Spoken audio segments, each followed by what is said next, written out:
G'day guys, how's it going? Alright, so we're getting Harry the Boulevard, so that's a 2009 Boulevard C50, that's an 800cc cruiser motorcycle. Most of you guys know what I'm talking about. Getting him ready for a trip that I'm doing into the Outback. I've got a 200 kilometre stretch of road that's pretty unknown to what the surface is going to be like. It could be dirt, well it's going to be dirt, possibly sand, hopefully clay top with a sprinkling of sand. That's what I'm hoping for. I've got to get this bike through there. So what I'm going to do in this video is just run through quickly. I'm not going to touch on everything and go to all the... Everybody's going to have their own ways of doing it. You might just pick up some bits and pieces, or you just might get entertained, because I ain't a mechanic or an expert at doing all this. I've been doing it for a while, but I'd like to say I'm not an expert. Righto, before we get into it, I will take you inside and I'm going to show you the route that I'm doing, how many Ks it is, and I'll touch on a few bits and pieces which will explain what I'm doing and why I'm doing it. Cool. Rightio, so this trip that I'm doing, it's 1,230 kilometers. It's 2 nights, 3 days. First day's 500 kilometers, 550. Then there's the second day's 200 kilometers. That 200 kilometers is the dirt, sand, clay, whatever the hell it is going to be. And then the last day, the third day, is from Ivanhoe back to Bendigo, which is about 500 Ks to do that. So I'll bring you over to the screen. So there you go, you can see that's Australia, obviously. And if we scroll in, so we'll be starting from Bendigo here in Victoria, and then we come up through here, cross over into New South Wales, head through to Mildura, and we have at Wentworth is our last known fuel stop, or guaranteed fuel stop. Once we go past Wentworth, at Pooncarie there are fuel pumps, and I've checked, they are there, they are operational, but as we know, you just can't rely on that. Things go wrong. You know, we've seen that happen at Murray Sunset at Hatta. Some idiot went through and cut the Bowser hoses, and then that was it. No more petrol. So I've learned over the years, never go past a servo for petrol in those areas. Always bloody top it up. Now I'm going to be carrying an extra bit of fuel just in case Pooncarie doesn't have the fuel. So that's why I'll be doing that. Otherwise, you know, I would make it just on Harry's tank. So we'll continue through to Pooncarie. So all the way to Pooncarie, that's tar. And then it's from Pooncarie across through here. And there's not a lot of information on this. And if I just scroll in, you kind of like get an idea of what it's like out there. So we're going right down in there. So as you can see, all those, you know, there's plenty of sand out that way. If I can be really quick, actually, can I? No, that blue line. I can, when you get in on it, you can kind of like tell that I can see that is that's a clay top. So we'll have sprinklings of sand over that, and there'll be dirt areas, but I'm hoping that there aren't sections, and there can be, and it's too hard. As you go along through here, the satellite imagery for it's pretty crap. So anyway, so we've got to travel all the way through it. So it's only 200 kilometres, so I've set out all day to get through. Keep bloody scrolling out because and that's where we've got to get to Ivanhoe. And we'll stay at Ivanhoe. There's petrol there, there's a pub there, everything's sweet. And then it's basically the next day we travel all the way back on tar back to Bendigo, which is, as you can see, back down into the green, back to there. So that's the trip that I'm doing. 3 days, 2 nights, couple of guys coming along with me, another guy on a M50 Boulevard. And I now know that Kev's not coming. And there's another sports tourer, but I'm not exactly sure what that is. So we'll be, and of course Pete on the BMW 310. He should be no worries at all getting through that. It's the cruisers and maybe the sport tourer we might have a bit of bloody trouble. All right, let's get Harry organised. Rightio. So the very first thing that I do is make sure that my tyres are good. So that is having a look around, see if there's any little cracky things. These are good tyres. And then of course the tread, got plenty of tread on there. I'll show you. That's more than enough. Getting close, but this is going to do, these tyres will do me for the trip. And then obviously on this 29 psi in the front and 36 in the back. That's whether it's loaded up or just single riding. And what do we got? Oh, we've got over 30, geez. There we go, beautiful. Exactly the same thing with the rear tyre, in good nick. Now the tread on this is getting pretty bloody close, but it'll be fine for this trip. And I'll just check to make sure we got close to bloody 36. I'll do another check just before I leave. What do we got? Oh, I can't do it that way. Oh, whack it on. Oh. Perfect. Rightio, so the next thing, so obviously the tyres are number one. That is the thing between you and the hard ass ground. So they've got to be right. The second thing is your brakes. Harry has drum brakes on the back. There's a little indicator thing that you can check, but look, if you put your foot on the brake and it brakes, you're all good. And on the front are discs. So I've just checked. I'm not going to show you because it is too hard to get right in on this. The way this is bloody set up, it's a pain in the ass, even just for me to look at it.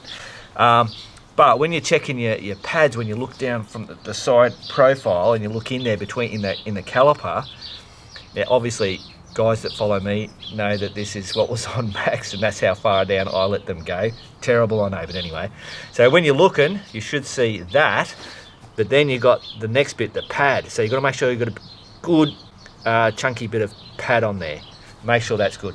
Harry's, no worries. Rightio, so the next thing is battery. Now I've recently changed the battery on this one on Harry. It's got a brand new one in it. If I turn the bloody key on, I've got strong stuff, and of course he will start up, not a problem. So make sure if you're feeling like you've got a bloody bit of a dodgy battery, don't go out into the middle of friggin' nowhere with a dodgy battery, because you get yourself in all. I'm talking like I'm an expert. Remember, I'm not an expert. This is just what I do. So always make sure I've got a strong battery and it's got a brand new one in it. The next thing is the oil. So obviously oil is very, very important. And as you can see there, Harry is full of oil. So now you've got to make the decision, do you need to change your oil filter, and that just depends on what you're doing. I've got to change the oil. Now I've had the problem with Harry using shitloads. When me and Nate did the Cooper Petey, we used tons of bloody oil. It ended up being that the rings on the piston were gunked up. I had Darcy from Elliott Brothers spray that stuff in there. I still haven't done that second one. I'm not going to do the second shot of doing it. I want to see if that one shot that he did actually has done the job. If not, I'm going to be carrying extra oil with me that I can top up. I'm not going to do any damage. It's just burning oil. And then if it still uses it, because that's going to give me a good, I haven't done a really big long distance to see whether it's actually making a difference. So this will be a good test. If it still uses it, or uses a bit less or whatever, I can then redo that spray stuff in through there to clean that up. Cool, so we've got to change this oil. Rightio, so I'm not going to bore you with doing the oil change. You guys know how you just warm the bike up, undo your sump plug, let it all drain out into a container, obviously. Put your sump plug back in, top it up. Obviously, if you're going to change the oil filter, change the oil filter, and then you're all good. So I will show you, that's the stuff that I'm putting in it. I've just bought this today, so nice fresh oil in there. That's the number one thing with a motorbike. If you make sure you just get that bloody oil, keep that oil fresh. I always change the oil in my bikes before they're due. That's my pro tip. All right, so the only other thing is there anything niggling in your head that you're going, the bike doesn't quite sound right, or is there an electrical issue, or just that type of thing? If that you've got to work out, is it a problem, isn't it a problem? Do what you got to do to get that sorted. Harry he'll get up there and back. Even if I don't, he'll make it there, no worries at all. He's a bloody trooper. He's like Max the DR C50, just keeps on soldiering on. Righto, so the next thing is, what do we need to carry on the bike, as in fuel and spares and tools and all that kind of stuff, food, bits and pieces. So we'll get into that. Okay, so the first thing I've got to carry is petrol. Harry's petrol tank holds 15.5 litres of unleaded petrol, and that will get, I always bank on 250 kilometres. I can mostly get 280. It should get 300 Ks on that, knowing what it uses in petrol, but that is tailwind or no headwind, sitting on 80 kilometres an hour, cruising for that 300 kilometres. I've never done it, never hit the magic 300. I think 280 is the best that I've ever done. And as we know, we never sit on 80. Who wants to sit on 80 Ks an hour on those big long bloody Outback stretches or anywhere for 300 Ks? Not going to happen. So 250 is what I bank on. Now getting from Wentworth all the way, now forgetting Poonkerry and the petrol there, because I'm not relying on that. From there to Ivanhoe, it's a stretch of 320 kilometres. So the petrol tank ain't going to make that at all. So I've got to put extra in. I've got these Redder cans. Don't ask me, I don't think they sell them in Australia. You'd have to do a search on the internet. I got these years and years ago. I was lucky there was a supplier that brought them into Australia, but then he sold out and then they never got any more. So these are really good if you've got slant bag, and I'll show you putting them in the saddlebags. So 2 of those, they hold about I think 3.78 litres. I've just put 3.5 litres in each. I know that I've now got 7 litres, and that's going to give me easy another 100 Ks. So that's 350 Ks. That'll make me all the way to Ivanhoe if I don't get to fuel up at Poonkerry. So that's why I'm carrying that petrol. So I'm all good for petrol. Rightio, so pop that open, chuck that in there, and that just slides back like that. So if you see that, so there's that in there, and then that, boom. So I've still got all this room in here. Yeah, so these things are absolute bloody brilliant. Pack him in, slide him back. Just takes up all that room in there. Nowhere near there, we're all good. So I'll actually, they're now full, that's it. Put them in there, forget about them. It's only if I need them. I'll most probably just carry that all the way home. That way I just don't have to think about petrol at any stage.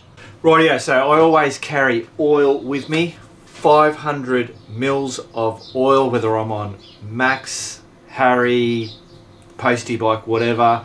It's good chain lube, and it's good if you're using oil. Now I've obviously got a special case because of Harry's oil burning problem, so I'm going to be taking 1 litre of oil.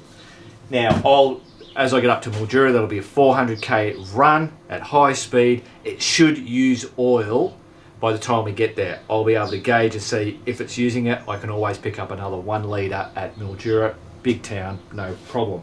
The other thing is that if you don't have a problem with using oil, it is a bloody thing, because if you notice up there, you can see that, I'll zoom you in. That there is the crankcase, and see that bit there? That's what do you call it? Quick steel. When I did the Great Australian Ride, and that was just taking Harry where I shouldn't have taken him, he come off, broke the what do you call it, the floorboard came up like that as it went across the bloody and me across the ground, and it cracked that open. So we were able to mend it, just lifted it back up, put that quick steel on there, got the oil that I carried, topped it up, brilliant. I was sweet and raring to go again. So that's why I always carry oil. Power bank, jump starter, and always remember, before a trip, get it out, press your little button, make sure she's full, because they can run down. I've actually had that. I had a bloke that had problems down the street, and he got sent here because they knew that I'd have something here. Grabbed out my power bank pack out of my Jeep that I have sitting in the Jeep. It was bloody flat. So I said, I've got it going. But I said to him, thanks mate, because you just bloody made me realise that I had a flat, that I have to keep bloody charging it up. So yeah, so got that. Now, a lot of I've got a brand new battery. I shouldn't need to have that, but shit happens. And the way that I think and the way that I am, I like to have stuff that I can help other people. There are other riders with me that may not be able to. I know Pete's not going to be able to carry a whole heap of stuff. If I've got stuff there and helping out someone else makes me happy. Rightio, so what happens if I get a flat tyre? Now, I'm not going to be changing a flat tyre on the side of the road, not on Harry the Boulevard.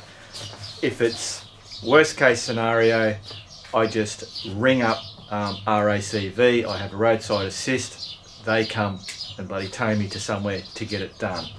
The next problem with that is that we might be in Pooncarie, we might be in Ivanhoe, they're out of town, they're not going to have tubes to suit the boulevard. So what the hell do I do? I've got to then find somewhere, rely on them to get it out as quick as they can and get it to up to Ivanhoe. Sometimes you might bloody be a week out. So that's what I do. Obviously the same with all the bikes. In actual fact, there's a postie bike bloody spare tube. There's another postie bike spare tube. This is, that's the intruder. Wow, don't have the intruder anymore.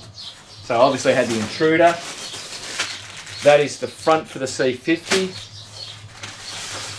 And that is the rear for the C50. And in a bag, which is when we do the rambles, I've got a bike bag there that has all oils and bloody bits and pieces, all for the motorbikes, which has the DR650 spare tubes. Now the reason why I've got these here is that actually when I did that Great Australian Ride, I actually carried these along. But now what I do is I don't carry them with me because they're quite big and bloody bulky. They're left here. And if something does happen and I need to get tubes, all I do is ring up Nay. She chucks them in a satchel, sends them straight to where they've got to go. Straight away, done deal, express post, there hopefully the next or the second day or whatever it is. That's what I do for that. I do carry, and I'll show you on Harry, slime. Rightio, so Harry's toolbox is in here. So that's I have the, what do you call it, steel bloody stuff. There's duct tape, paracord, zip ties. There's tools all there that suit this bike. And what do I need? I need, not that one, I need the other one. I think it's that one. Love it when I get it right. So in behind here is the slime. So it just sits here. I've never had to use it on any of my bikes, but I have used it on, I can't remember. Why can't I remember? Brad! On Brad's bike. And that was on the Cobar trip. And I think he said he ended up doing 700 Ks on the tyre with a slow leak. It wasn't a big leak. 700 Ks, no problems with the slime in the tyre. Did the trick. So this comes off, and in there, so you can see that's a big tube of slime sitting in there in case of emergency. Hopefully, if it's a big tear, you're not gonna do the trick. That's when I have to go to the backup plan of the tube. But that should get me out of trouble, back home or back to somewhere where we can change the tube out. So that sits in there. Rightio, so that is it. So basically just, small bloody tools. This is not an extensive toolkit like I do on Max, the DR650. A lot of the stuff, if something's going to go wrong on this, I'm going to have to call bloody RACV, which is your roadside assistance place. Oh, why won't that bloody go in? What have I done? There we go. That's my little charger thing. Keep that out of the way.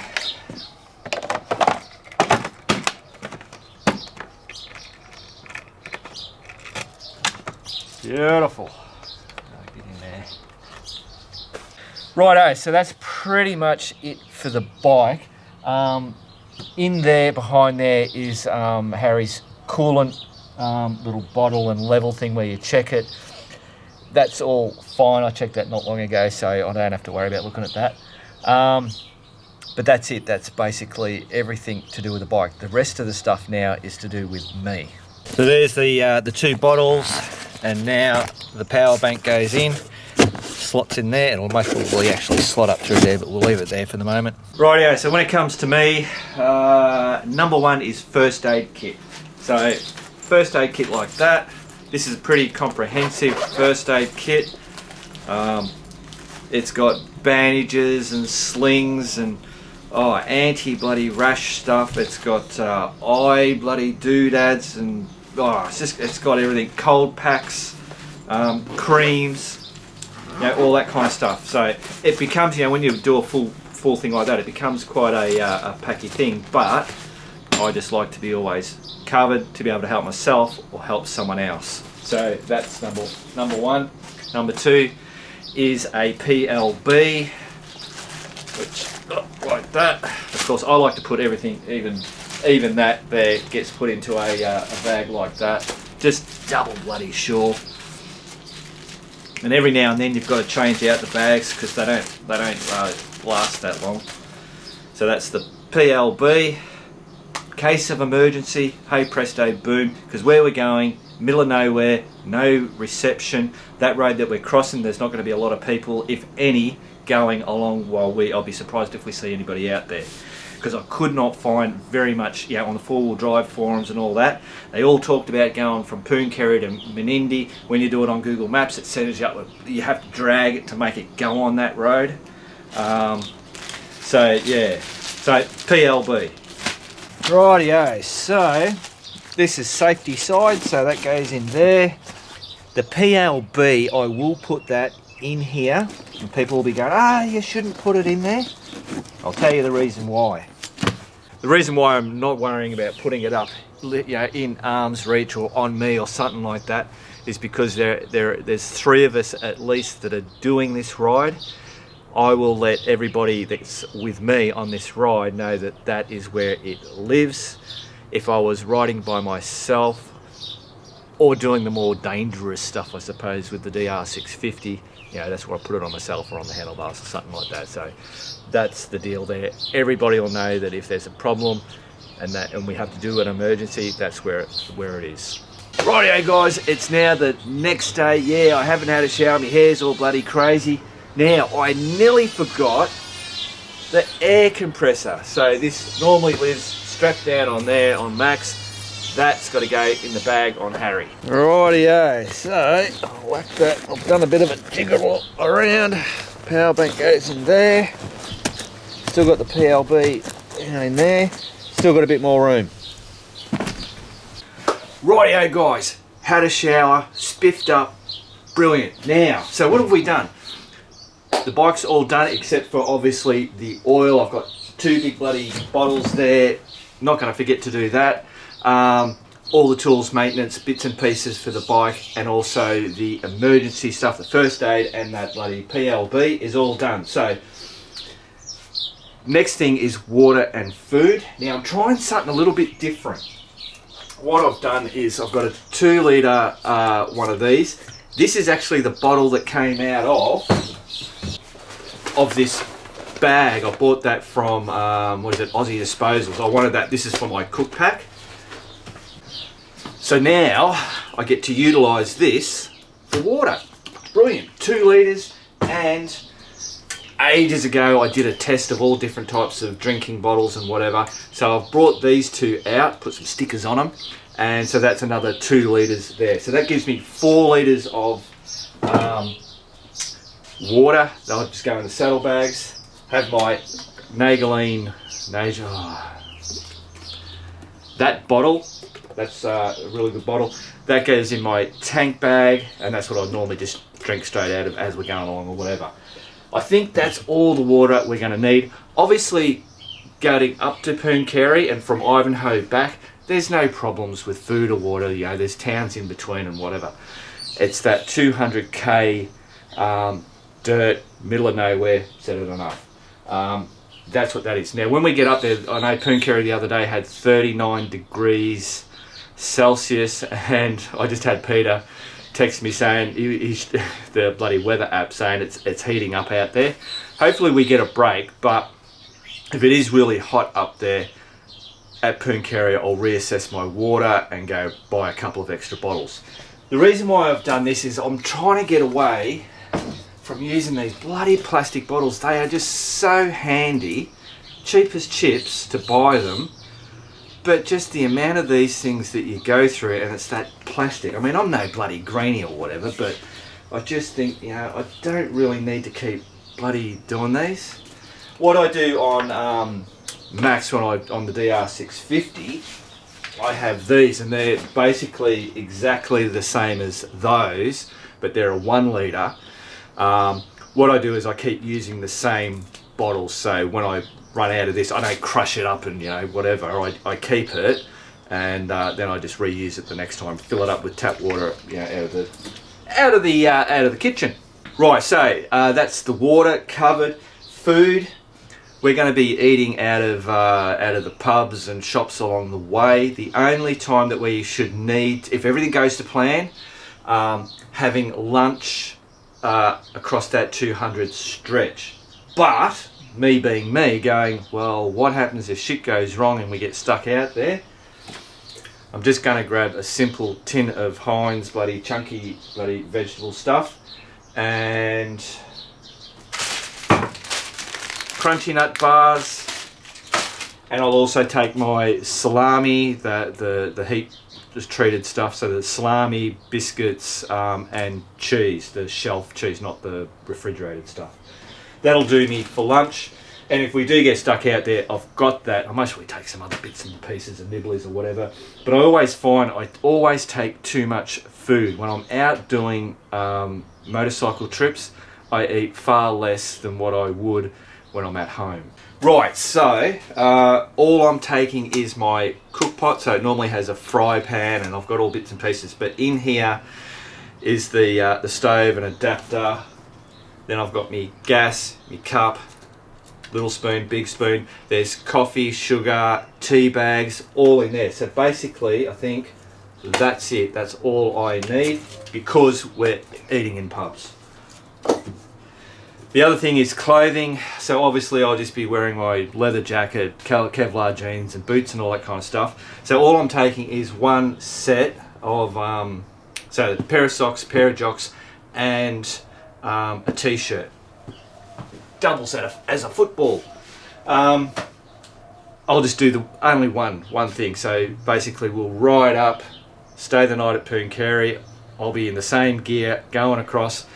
Get to Ivanhoe, we'll make sure we stay in the caravan park area, camp there, because they've got showers and toilets and all that kind of stuff. Then we can do a freshen up, change into that, and then ride home the next day. That's the plan. Now, what else have I got? I think that's it. Cool. So now I've got to work out my tent and sleeping gear, which I've already got worked out, and I've got a big bag there. So I've got to work out the bags I've got to put on, but let's get all this gear in there and then we'll shuffle it all around. Rightio, let's get the water in. Should sit there. Then that one. And we'll throw in the spare bloody jocks and socks. Done deal. So I've still got a little bit of room there for something if I need to. So now, just to show you, it's like on a side point so you can see what's going on there. So that's all in there. A little bit of extra room in there. I always try and not have my bags jammed full. It's a hard thing to do. And then on this side, so as you can, if we get down, so we've still got plenty of room on that side. And you know, bloody, you know, you take a layer off and you want to bloody whack it somewhere, or you change out gloves for summer gloves from your old.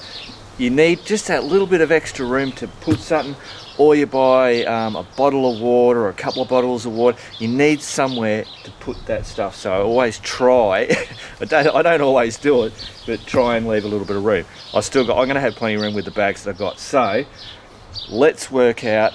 I'm going to have a bag here and a bag here.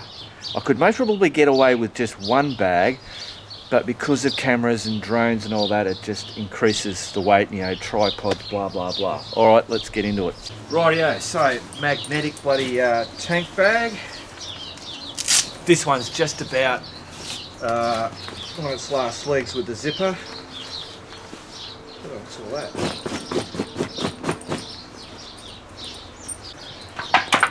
Righto, strap him on there, loop me little strap around.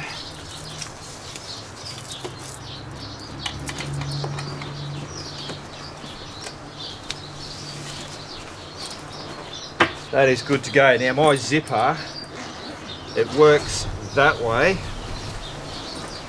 but if I go, normally I have it on this side, but if you can see, that zipper is breaking. Oh, there it is. So I have to run these zippers the other way. Rightio, so open that up. Now my bottle of bloody water will go in there. Always carry my multi-tool and my headlamp. Bang, done.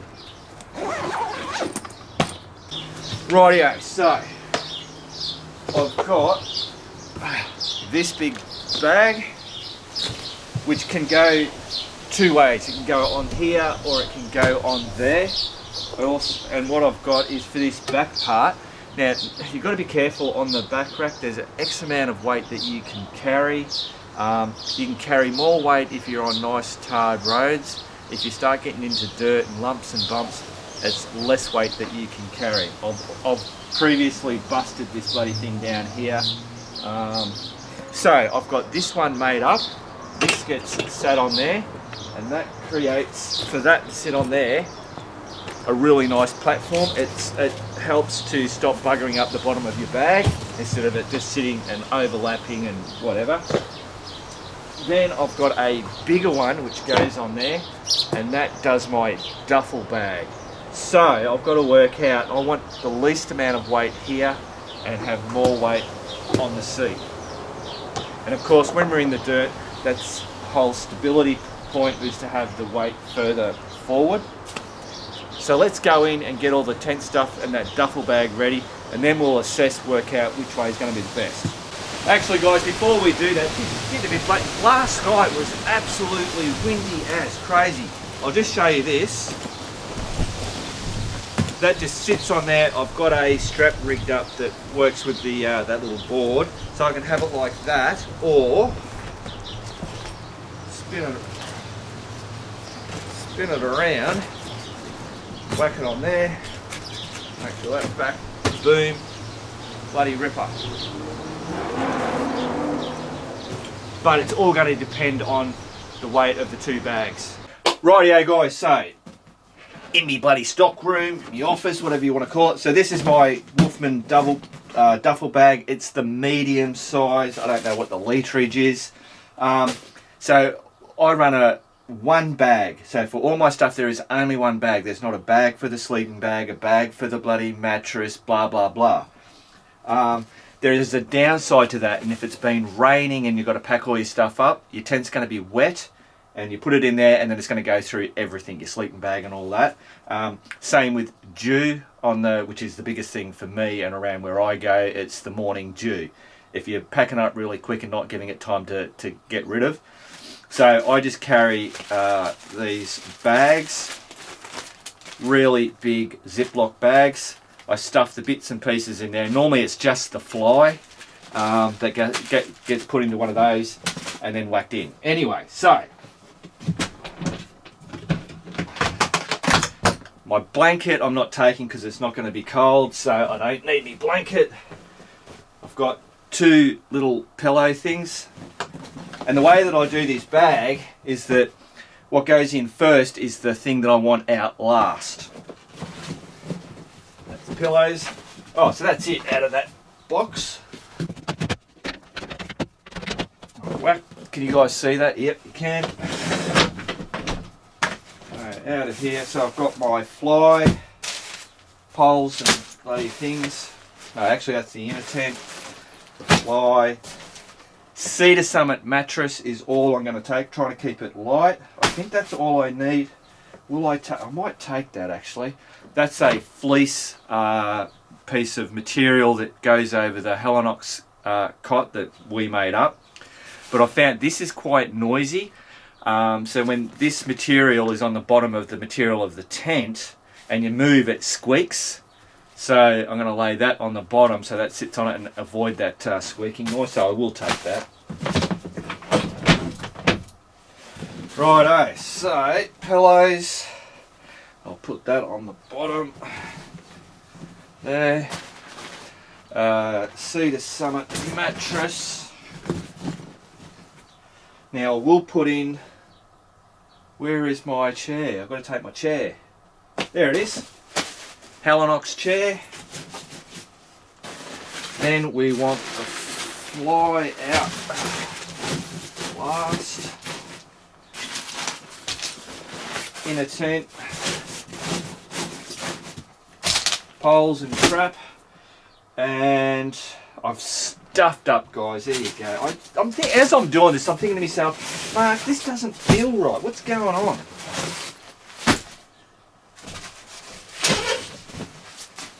Better take me sleeping bag. Stuff my sleeping bag in there.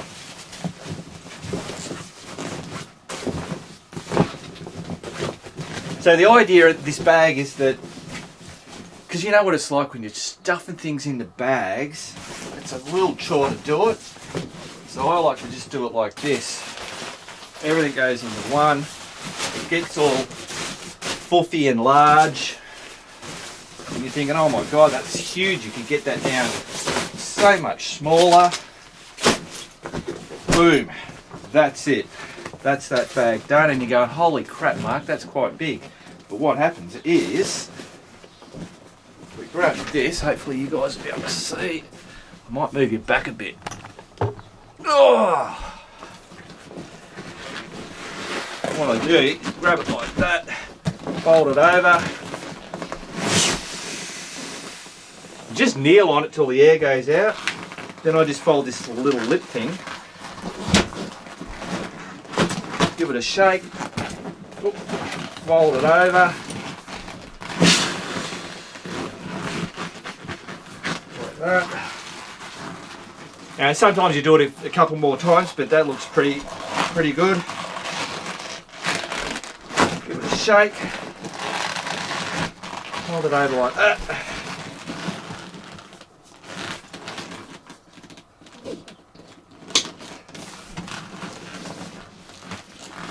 Really good bag, this, with all these straps. And then I just grab that, yank them down, like that. They can come over, like on these ones like that. And when putting bags on your motorbike, you got to get it as solid and get all that stuff that's going to wriggle, because it does, stuff wriggles and moves. And when that happens, the straps that are holding the bag on, they get all loose. So I try, and this bag works really well. I never have to readjust my bags once they're on, because there's no wriggling there. Like that. And then all the little strappy bits, I always tuck them away, otherwise they're flapping around in the bloody wind behind you. These will just go under, like that.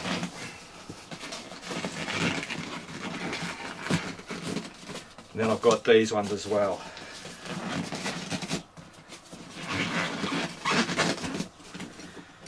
There's the other ones. I think that's it. There you go. That is done. Rightio guys, so there it is. That's the first configuration. Now I've actually gone and weighed that. That's 8 kilograms. This bag with nothing in it is 4.5 to 5 kilograms in there.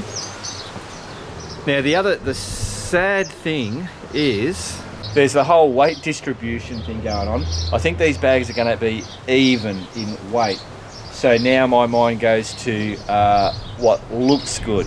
As sad as it may sound, but you know, I'm very visual and videos and photos and all that. I'm going to be out there and in this bloody nothingness and having that bike, I want it to look the best that it can in that environment. So I'll just show you the other way. And there you go, that's the other way. So that's with the bag sitting on the seat. I think I'm going to go the other way because this bag sits in on there a whole lot better. I've got this strap here that works with the other bit. Alright, rightio guys, I'll just quickly show you because I know a lot of people will ask. This is covered in duct tape. It's a piece of old sign that I used to have. I don't know what the material is. It's just kind of like a plastic. I don't know what it is. You could use MDF or bloody plywood or something like that. And then I've got these wing nuts, and you'll notice that I've got these two big washers, and I've got a spring washer. The spring washer is important, otherwise these things will just wind off. And I use these big ones like that, the extra one, because it helps with this wing nut not getting caught on the spring washer bit.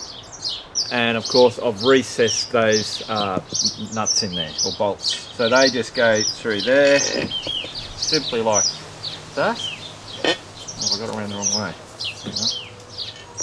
Apparently it goes that way.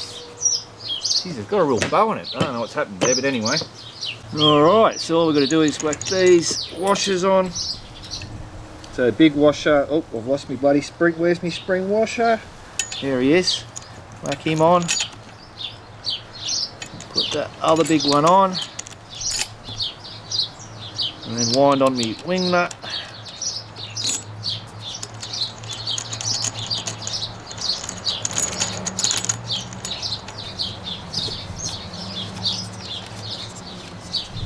Done deal. Now I've used this system for years and it just works perfectly. I've never had these wing nuts come off or unwind. It's the beauty of the old spring washer. Can't beat it.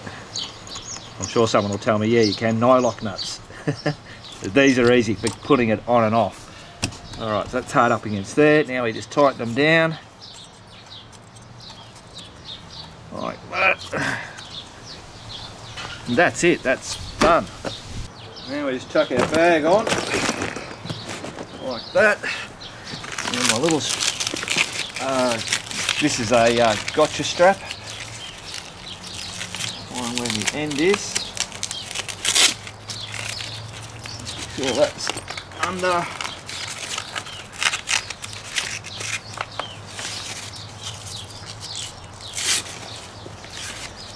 And these bloody gotcha straps, you've got to love them. Just tighten that up like that. Whack him on there. And that's it. Won't go anywhere. Right, yeah, so all we've got to do is whack this one on, chuck him on there, make sure my label there is facing that way, because when I roll this up, I roll it that way. That just helps with the water thing. Never had water or bloody dust or anything getting these. Really good bags, the old Wolfmans. So there you go. So I'll just quickly show you guys. So just got the two gotcha straps the same way that I normally do it on Max, just using the 2 meter gotcha straps. And all I've done is looped it around that. Beautiful. Solid as. Rightio guys, we're nearly bloody there. So the leftover stuff to go on that back thing is these bits and pieces, that stuff. Whoa! Holy flying spoons! Tripod, this is my small tripod, the one that I'm being filmed on, it just drops a little bit lower. I prefer this one because I can come up to you straight up. That's the drone, good old Sparky. The geo stash that has to be dropped out there. Towel for when I have a shower, some toiletries, and just in case we get a bit of rain, I've got rain jacket, rain pants, because I'll be wearing Kevlar denim jeans and my leather jacket is not waterproof. It's like 10 years old. I'll give it a fresh bloody stuff with the old leather stuff on it. Let's whack all that in. Rightio, I absolutely love this bag. This is the best. It's a mirror that was for Nay, not for me. So just start whacking bits and pieces in here. Right in there. Wet weather gear. Way down there. Some food. Some pieces. Right in there. Now there's still heaps and heaps of room in there. Of course there's pockets there, pockets on the side, pockets there. I'm not going to need to utilise much at all. Oh, hang on, where am I going? I'll get in here. This is really good because you can put a jacket through there and then just clamp it down. Up here, I want to keep Sparky close at hand, so he's just quickly, easily got out. I was thinking I was going to put me tripod in there, but I don't think that'll fit actually. No.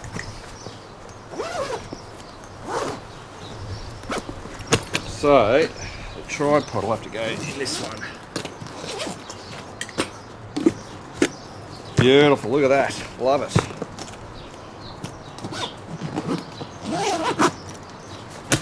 And over, clip those in. Bob's your uncle. Rightio, so I'll just quickly show you, I've got some tissues, some band-aids so I don't have to get into my first, just a quick thing, some Panadol, cleaning of bloody glasses, that's my torch. I have a, what do you call it, compass, so I can open the bloody thing. Compass, now compass, I'll tell you about that in a minute. Tyre pressure doodads, there's a couple of coins and bits and pieces. I'll be adding bits and pieces everywhere. Rightio, so why do I take a compass and why do I think it's important? When you're going into the Outback and you're doing those tracks, there's lots of tracks leading off. And the more remote the tracks are, the less signage and purpose-ability. And you can easily get bloody lost out there. Having your mobile phone and obviously your receptions, you're not going to have reception. You've got the satellite stuff.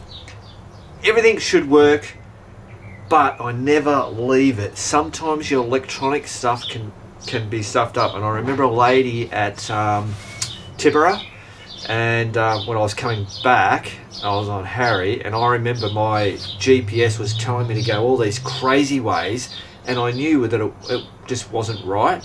And I had this, and I was looking at it, I keep a visual, I have a visual of where I'm going. Like I've been looking at the map and I'm going, yeah, we're going up here and up to Pooncarie, so we're heading north, and then we're going from Pooncarie to get to Ivanhoe. I know we're heading east, or a little bit northeast. And then I also know that at about, I don't know, 130 k's across, we're going to start to go north, and we'll hit north, and then so I've already got that in my visual. So if I start to think at some stage, shit, are we going the right way? Obviously you've got the sun, and pulling this out and going, shit, where I know I think we are, we should be heading east. That's the way we're going. Now, the other thing is that I've got a mental note of roads and bits and pieces that I know, and I know if we did get on a track that was going north and we're thinking, oh shit, this is the wrong way, but if it's a good road and we're going, I know eventually and not too far that we're going to hit the Menindee Ivanhoe road, so we can continue to do that instead of having to double back and then maybe running blah blah blah. That's why having one of those, I can ramble on, my god. Sorry guys, I get so messed up. I was saying, I remember a lady at Tibera. I would come through, anyway, I made my way through to Tibera. I got there, and I remember this lady at the shop owner, telling me that how many people relying on their GPS out in that particular area got lost because they were trying to follow that and didn't have a mental note. And do you know what I mean? So you can't always rely on these things. Well, there you go guys, that is Harry the Boulevard C50 all set up, ready to do a 2-night, 3-day out into the Outback trip. That's how I do it. Now obviously there's going to be little bits and pieces, add-ons and stuff like that, just small stuff, but that's basically it. One thing I haven't shown you, and that is my camera setups, all the cameras that I take, and then the GPS and all that kind of stuff. So what I might do is a separate video of that, is all the cameras, my ideas of how I go about doing the filming of it, because first and most part is that it's all about the ride, it's all about the trip. The videoing of it is secondary, it's very prominent, but it's not about making a movie or whatever, or making this video. It's because if I do, I'll explain that when I do that video. Alright guys, remember, keep on riding, and if you ain't riding, keep on keeping on.